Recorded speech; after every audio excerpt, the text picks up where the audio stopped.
no tuvo dos causas sobresalientes. En primer lugar, fue la decisión política de Sendero Luminoso, partido encabezado por Abimael Guzmán, cuyos objetivos fueron iniciar una lucha armada y orientar una ideología para buscar el poder del Estado y reformar las banderas del comunismo universal. En los 50 años antes del conflicto en el Perú, solo hubo 14 años de gobierno democrático, esto debido a las luchas entre izquierda y derecha. A esto se le sumó la ola migratoria, donde 2 millones de peruanos no tendrían DNI. Después de 12 años de dictadura, llegaría 1980, cuando Belaúnde ganaría la presidencia y planearía un gobierno democrático. Así, Sendero Luminoso quiso frustrar los partidos de izquierda y movimientos sociales populares. Otra de las causas fue la inexistencia del Estado en los pueblos, o sea, la falta de desarrollo social incentivado por la discriminación. Tras la falta de apoyo a la educación, Sendero Luminoso aprovecharía para enseñar en los colegios su ideología con una verdad absoluta. En los testimonios podemos afirmar esto con el caso de Demesia, donde su esposo era profesor. Soy Borja González y hoy estoy con la doctora Miriam Ponce, a quien le realizaremos una entrevista que nos transporte a los años de 1980 a 2000. Cuéntenos un poco sobre usted, doctora. Bueno, muchas gracias por la entrevista. Mi nombre, como ya lo ha señalado Borja, es Miriam Ponce. Soy doctora en educación y soy magíster en diferentes especialidades relacionadas con la educación y la administración de la educación. Tengo 52 años, soy de Lima y me dedico al tema educativo relacionado a las escuelas, a la universidad y a todo lo que tiene que ver con proyectar una visión futura del país para nuestras generaciones. Ok, bueno, quisiera empezar preguntándole dónde estaba en estos años, ¿no? que se presenciaba el terrorismo y todo por Sendero Luminoso. Bueno, en 1980 yo todavía estaba en el colegio, estaba estudiando, estaba en la secundaria y de ahí hasta el año 2000 fue una época en la que del colegio, que terminé más o menos en el año 84, pasé a la universidad, estudié en la Universidad Católica y realizaba mis estudios de Derecho y posteriormente de Educación, ¿no? Entonces fue una época bastante difícil porque no es como ahora que se tenían celulares y que la situación era bastante compleja, digamos, en el país, que logramos sentirla realmente en Lima cuando tuvimos esos sucesos lamentables aquí más cerca a nosotros, ¿no? Concretamente en el caso de Tarata. Ok, por lo que sé, sí se encontraba en Lima cuando se daban todos estos sucesos, pero quisiera saber cómo le afectó la violencia política, ¿no?, a usted.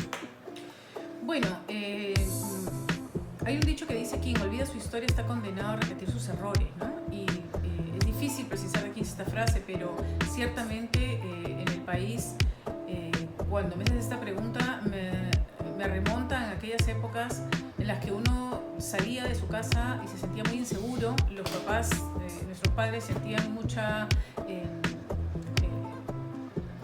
temor a que nos pasara algo, ¿no? Porque esta violencia que surgió en Ayacucho principalmente comenzó a crecer y se hizo muy difícil para toda la población, ¿no? Y además el saber y el tener las noticias tan difíciles de gente que perdía la vida, fue una época muy dura, ¿no?, para muchos. Encima nos tocó una recesión económica que sin duda golpeaba más a todos los peruanos, ¿no? Okay, una pregunta: por el lugar donde usted vivía en ese tiempo, podría presenciar, por así decirlo, una gran magnitud de este terrorismo, o sea, que en la zona en la que usted estaba, el terrorismo se daba a notar bastante. Bueno, ciertamente en los primeros años no. Era básicamente, se daba en Ayacucho y las noticias llegaban como una cuestión lejana. Sin embargo, poco a poco comenzó a sentirse ya aquí, se sentían a partir de los apagones, teníamos momentos de incertidumbre porque de pronto se iba la luz, la gente se tenía que quedar en sus casas, muchos chicos estaban fuera, nos encontrábamos en la universidad y nuestros padres tenían que ir a buscarnos o esperarnos en los paraderos para poder tener la seguridad de que estábamos bien, porque a veces no se sabía dónde habían sido los bombazos, ¿no? Entonces fue una época complicada para todos, ¿no? ¿Y qué cree que hacían algo los altos cargos en ese entonces para poder ayudar a minimizar el temor que había en ese tiempo? Bueno, el uso de las redes sociales no existía en esa época como existe hoy, ¿no? Entonces lo que nos llegaba eran las noticias por los medios de comunicación masivos, que era la televisión y la radio, y ciertamente hasta el año más o menos 1990, ¿no? El terrorismo estuvo bastante más alejado de Lima, como les decía, pero sin embargo los políticos, bueno, señalaban que estaban haciendo grandes esfuerzos para combatir esto, pero no habían resultados inmediatos que se vieran en ese momento, ¿no? Sino que todo iba avanzando y cada vez era más difícil, ¿no? Y la corrupción, ¿cree que era algo que influía bastante, ¿no? en esta época del terror, del terrorismo? Bueno, sin duda yo creo que el Perú, que es un país relativamente joven, con un poco más, vamos a llegar al bicentenario, es un país que tiene mucha inmadurez todavía, ¿no? Y ciertamente pareciera que no aprendemos, muchos de los ciudadanos, a que debería haber un trabajo para todos, ¿no? Que todos tenemos los mismos derechos y que la corrupción no debería formar parte de esta sociedad, porque es lo que ha provocado que exista discriminación, que existan desigualdades, que las brechas cada vez se agranden más entre las zonas rurales y las zonas urbanas. No solamente en los temas económicos, sino también en los temas educativos, en los temas de salud, que vamos viviendo año tras año y que sin embargo no terminan de solucionarse, ¿no? Hoy lo vemos claramente en una pandemia que ha demostrado que no estábamos preparados, que no lo estamos, y que hay niños que tienen que subir a los cerros, caminar 5 horas con sus padres para poder coger una señal y poder escuchar la radio y atender Aprende en Casa, ¿no? Entonces, las desigualdades creo que es un tema que no se ha atendido en su momento y que aún el país tiene una gran brecha por cerrar todavía, ¿no? Bueno, ¿cree que nos podría dar alguna opinión personal sobre el LUM? Sí, bueno, el LUM, como todos sabemos, es un espacio, ¿no? Donde lo que se busca es, de alguna manera, poner a disposición de todos la memoria y la importancia, exactamente, es el lugar de la memoria y de la tolerancia, ¿no? Por eso les decía cuando empezábamos la entrevista que quien olvida su historia está condenado a repetirla, ¿no? Y eso es parte de lo que los países no queremos, ¿no? Justamente que comencemos a aprender de lo que nos ha pasado para que esto no vuelva a suceder, ¿no? Recuerdo mucho que en esos años, cuando Beatriz Merino, que en ese momento era la defensora del pueblo, ¿no? Tuvo una conversación con la señora Hein-Marie, una ministra de Cooperación Económica y Desarrollo de la República Federal Alemana, ¿no?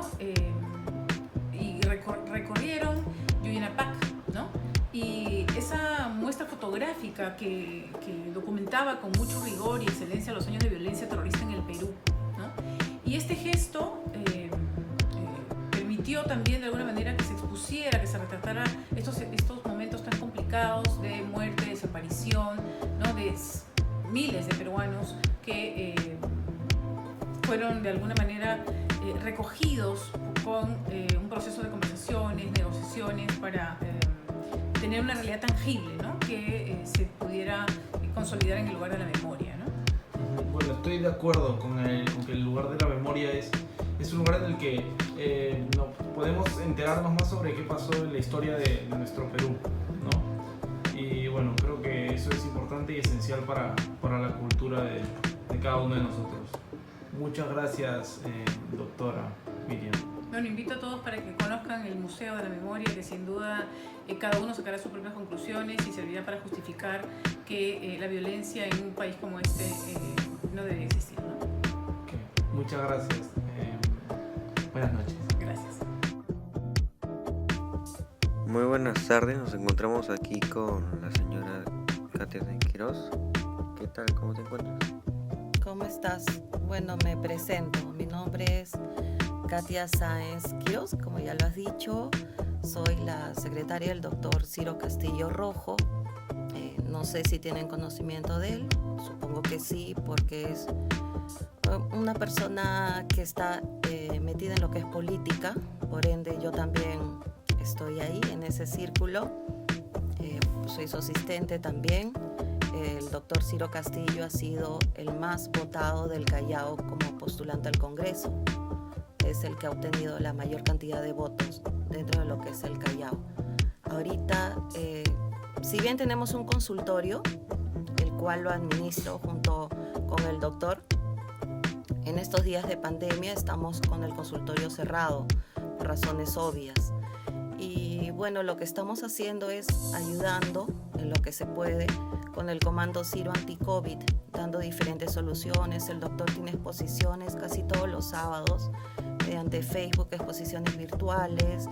La gente nos llama, hace preguntas. Tenemos todo un staff de gente que trabaja dentro de lo que son comandantes, médicos, abogados, también lo que es la parte psicológica que no se debe dejar de lado, y tratamos de ayudar lo más que podemos a toda la comunidad chalaca que está siendo afectada por la pandemia. Es uno de los lugares que está más infectado, el Callao. Y cuéntame, ¿cuántos años tienes? ¿Cuál es tu edad? Tengo 52 años, nací un 16 de febrero de 1968. ¿Y dónde vive? Vivo en La Perla, Callao, Benjamín Doy. Y cuando pasó todo lo de Sendero Luminoso, ¿vivía en este lugar? Sí, ya vivía aquí en Benjamín Doy. Llegué aquí cuando tenía aproximadamente como unos 10 años, 9 años a vivir aquí.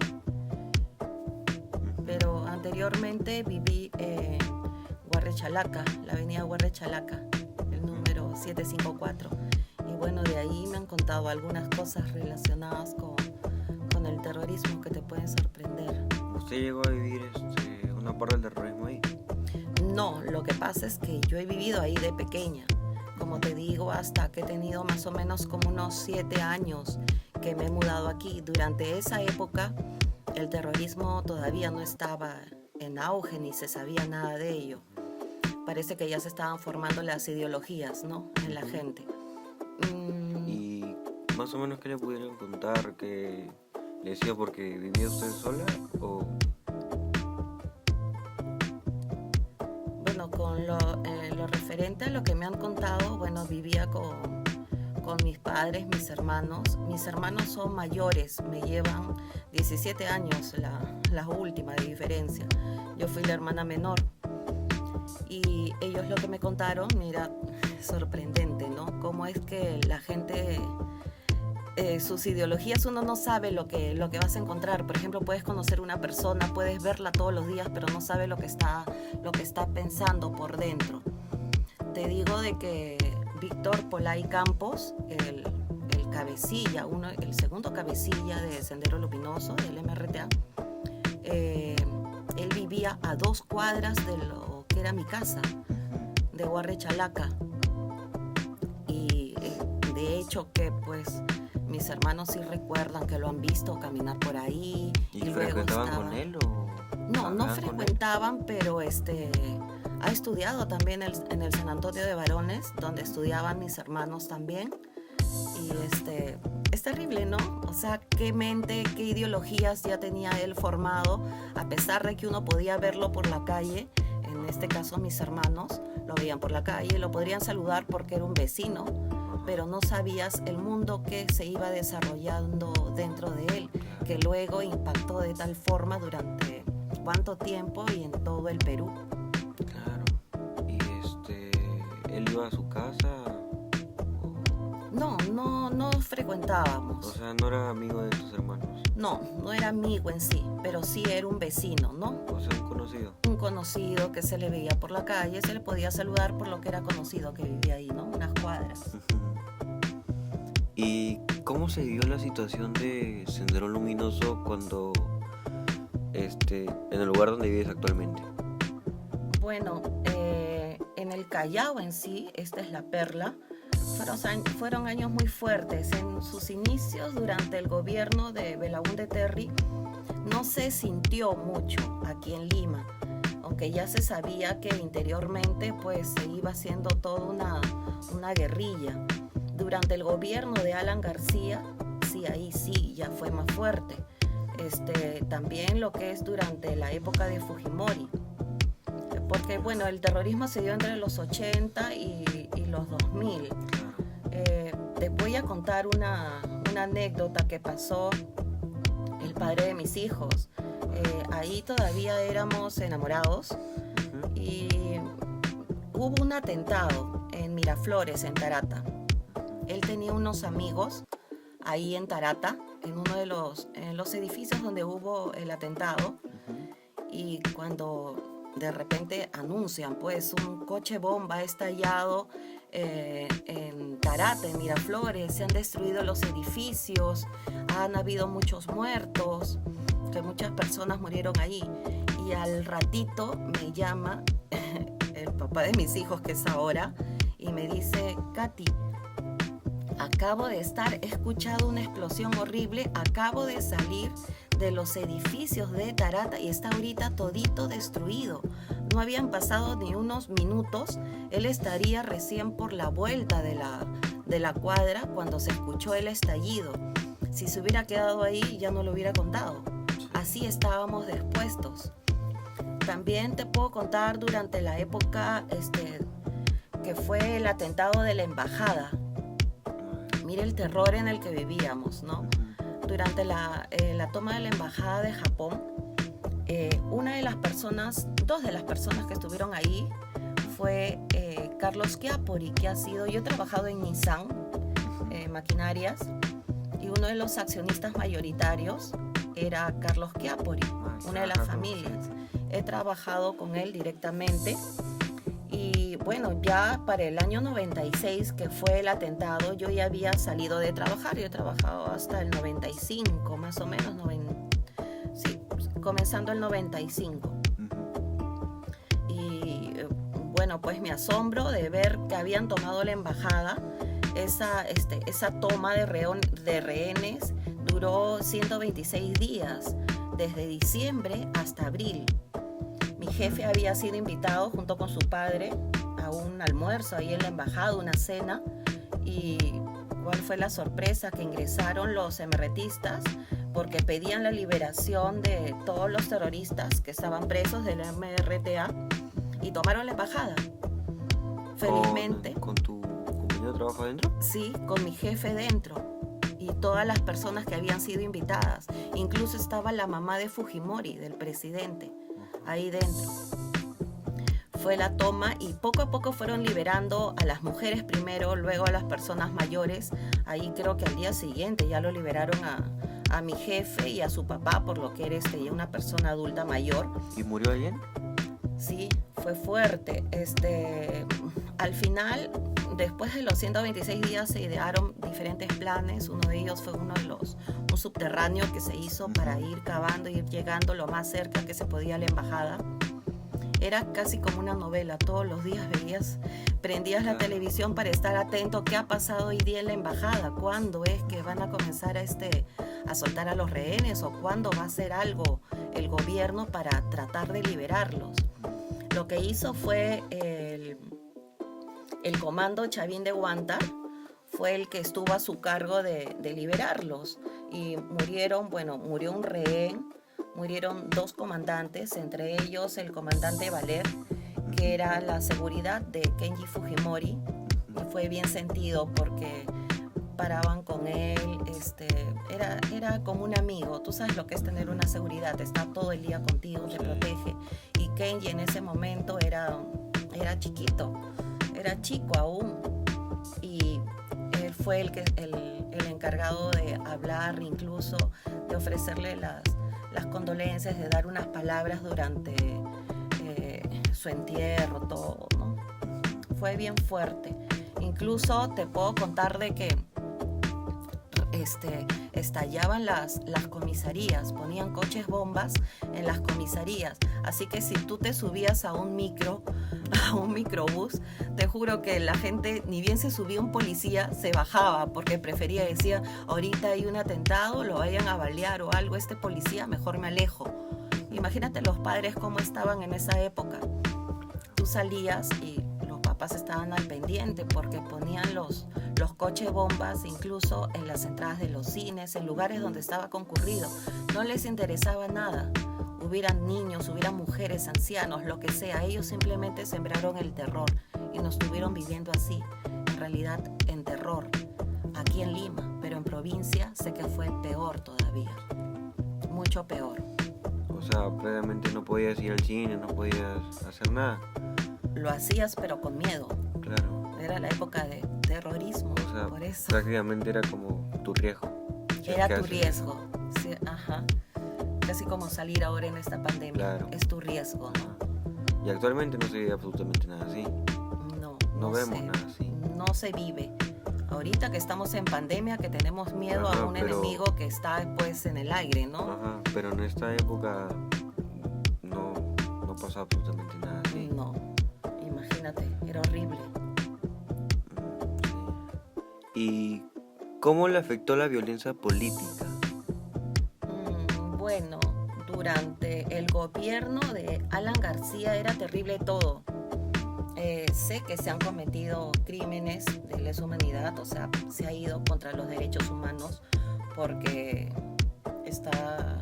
he leído algunos artículos en los que también lo inculpan al gobierno de Alan García y mucho más Fujimori, tú ves que está preso ahorita, ¿no? Pero durante el gobierno de Alan García era terrible, todo subía, habían los cambios de moneda, de un día al otro eras millonario, porque lo que valía tu sol que tenías en el bolsillo, al día siguiente fue Subía, convertido sí. en Inti, se cambió la moneda, y para tener, Que bueno, de soles se cambió a Inti, ¿no? se cambió a Inti y eras millonario porque tenías un montón de billetes en el bolsillo y eran miles para poder equivaler a ese sol. Era asombroso. Todo el mundo decía, mira, soy millonario porque teníamos un montón de dinero, eran miles.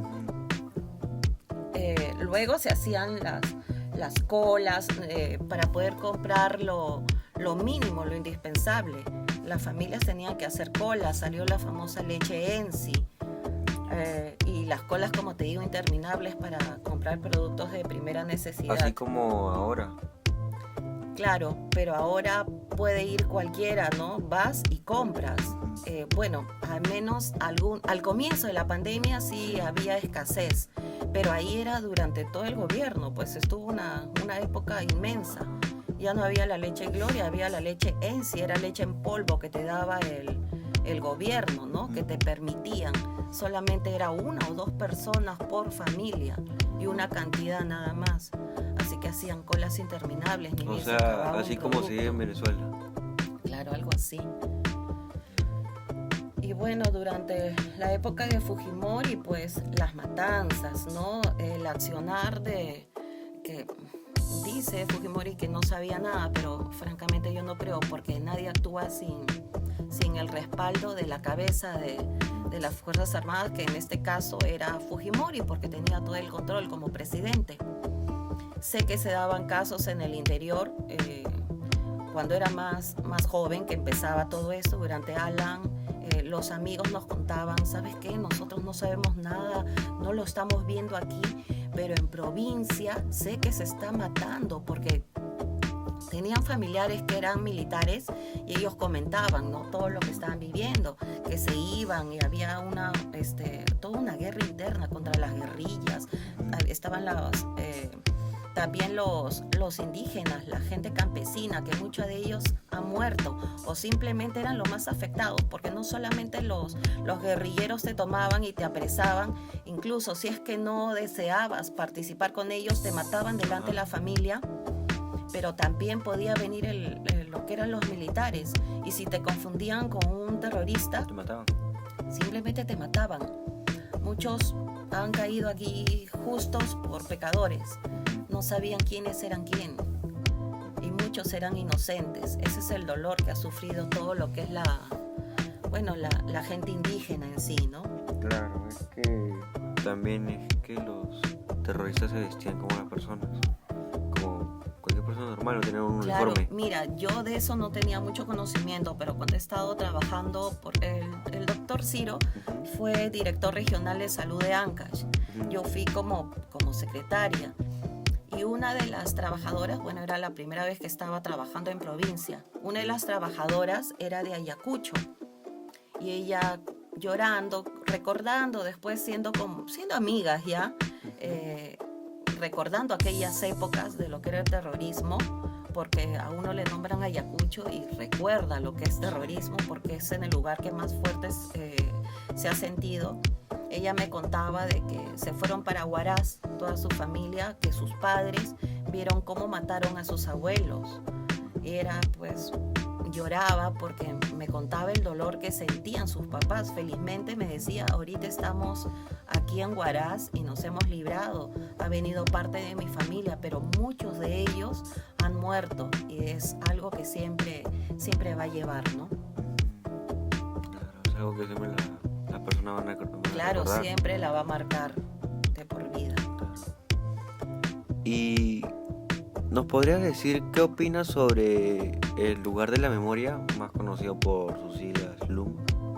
LUM, sí tengo referencia de LUM. Soy parte de lo que es la asociación Escultura. Ujú. Sé que, bueno, ahí es una asociación cultural, comenzando Claro. por eso. Soy una de las personas que ha fundadora de la asociación. Somos 3 los fundadores. Y nos invitan constantemente porque tienen que ver con lo que es cultura y con inclusión social también. Sé que se realizan charlas, una muy interesante fue este viernes, con víctimas del terrorismo y las situaciones que pasaron. La juventud debe saber lo que sucedió en esos tiempos, sobre todo el daño que se hizo a muchas personas. Esas víctimas cambiaron sus vidas. Qué mejor que tocar esos temas con ellos mismos mediante diálogos virtuales, como se está haciendo ahora por la pandemia. Es una época que no se debe de olvidar de la historia peruana y que deben de conocerlo todos. Porque veo que hay muchos jóvenes que no saben Sí, lo que hay se ha muchas vivido. personas que no tienen absolutamente nada de conocimiento. Ujú. Es bueno que lo sepan y que tocan esos temas por ellos mismos, ¿no? Que te muestren su dolor y que sepas todo lo que se ha sentido, todo lo que hemos pasado, incluso hasta nosotros mismos Claro. en nuestro día a día. Bueno, ya. Muchas gracias. Ok, gracias. Por mi parte, voy a narrar los relatos de la señora Nemesia Bautista, campesina yacuchana y ama de casa de 55 años, quien declaró en la audiencia de la Comisión de la Verdad y Reconciliación los conflictos que vivió en la década de los 80. Ella dijo que su esposo Bernabé Guagua era profesor de Sendero Luminoso en Jicamarca, bajo amenaza de este partido. Por esa razón, su familia debía recibir y alimentar a los miembros de este grupo, incluso si recibían maltrato físico. En consecuencia, en 1983, los militares acusaron a Nemesia y a su familia de terroristas por 2 actos ya mencionados. Estos militares violaron y golpearon a Nemesia. Tras esto, también saquearon su casa. Después, ellos se la llevaron junto a sus primos, dejando a los hijos de Nemesia abandonados. A pesar de ello, 2 de sus hijos lograron ser universitarios, aunque ella declara en la Comisión de la Verdad y Reconciliación que ellos no conseguían empleo por discriminación, por la jerarquía en la sociedad. Yo considero que pasaron hechos de violencia en nuestro país, ya que en el campo, en la parte de la sierra, hubo problemas de abandono por medio del Estado, ya que hacía la inexistencia política y la falta de desarrollo social, o también había presencia abusiva del mismo, como jueces y policías corruptos. También se notaba una gran discriminación, racismo y la distinción racial, como también el abandono de la educación, que estos lo fortalecieron, que los de Sendero Luminoso lo fortalecieron y lo usaron como una base para poder educar a las personas con la mentalidad que ellos tenían.